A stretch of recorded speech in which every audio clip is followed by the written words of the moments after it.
Hi guys! I'm back! I'm me, Abby! Guys, ito nga. So, flex ko nga uli sa inyo ngayon yung aking paglilinis ng bahay. Ayan nga, no, nagbalit nga ako ng aming bedsheet. At dyan na dumating na yung aking pangalan na si Ate Gail. So, magpapatulong ako sa kanya niyan na magpalit ng sapin ng higaan nila sa taas. So, kaya guys, let's go and watch my video.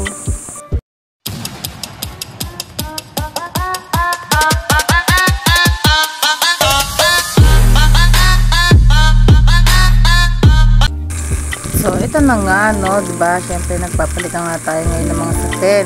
So, siyempre, bilang nanay, marami tayong dapat gawin at kailangan natin asikasuhin yan. At pagkatapos nga nito, ay ayusin ko naman yung aking mga labahin.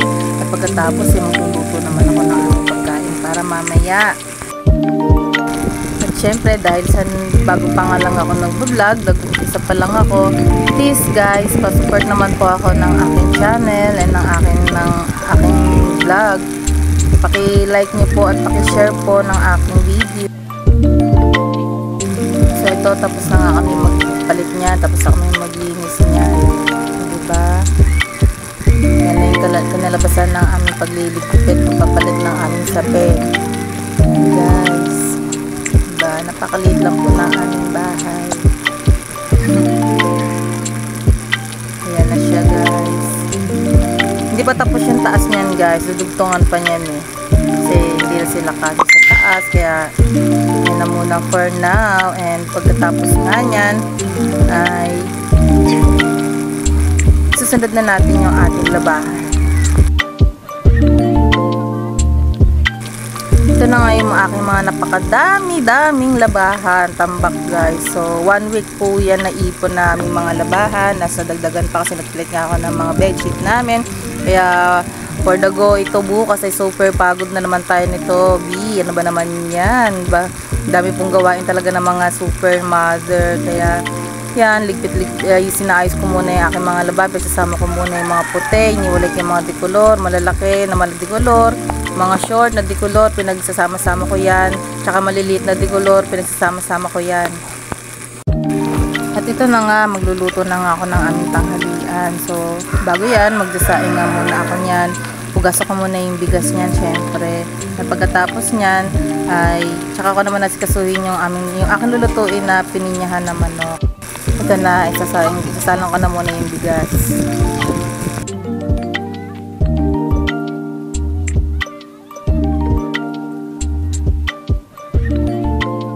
Ito nga, maglalagay ako ng suka kasi sa sobrang init ng panahon ngayon na yung bilis nga mapanis ng kanin, kaya nasasayang ang aming kanin, kaya nilalagyan ko na lang muna siya ng suka. Konting suka lang naman ang ilalagay natin dyan para hindi siya mabilis mapanis.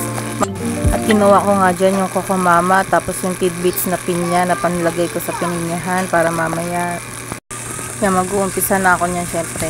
Ihanda ko na, tihuhugasan ko na muna syempre yung manok, tapos i-ready ko na yung mga hihiwain ko, yung sibuyas, bawang, bell pepper, carrots, and patatas. Habang ginagawa ko to guys, syempre, pwede po kayong mag-comment dito sa video ko na to kung ano po yung next na gusto nyo po na paluto sa akin na pwede kong i-video. Comment lang po kayo kung anong gusto nyo next na lutuin ko. Ayan, tapos ko na nga hugasan yung manok nito. At pagkatapos ay yung pisahan ko na hiwain, nabalatan tong carrots, saka yung patatas. Tapos niyan itong sibuyas, bawang, tsaka bell pepper naman.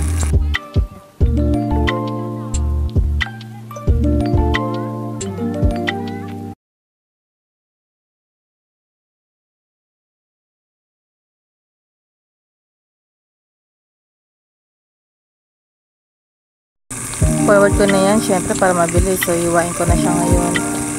Sakto lang naman yung laki, para sakto lang din siya sa manok na lulutuin ko, para mabilis lang din kainin ng mga bata kasi pag sobrang laki, ewan ko ba bakit ayaw nilang kainin pagka ganyan naman laki, kaya ginagawa ko ay nililiitan ko lang siya para makain nila.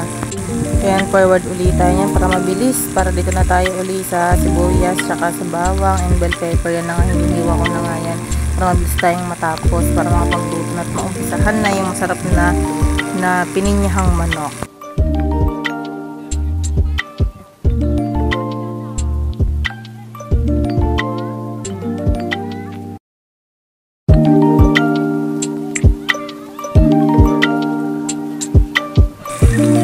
na, umpisahan na nga natin ang pagluluto. Syempre, nilagyan ko na yan ng mantika. Painitin natin saglit. And then, pinirito ko nga muna yung patatas at saka yung carrots para mas mabilis na siyang lumambot pagka nagpakulo na ako sa kanila mamaya. At pagka okay na nga siya, set aside ko nga muna siya saglit.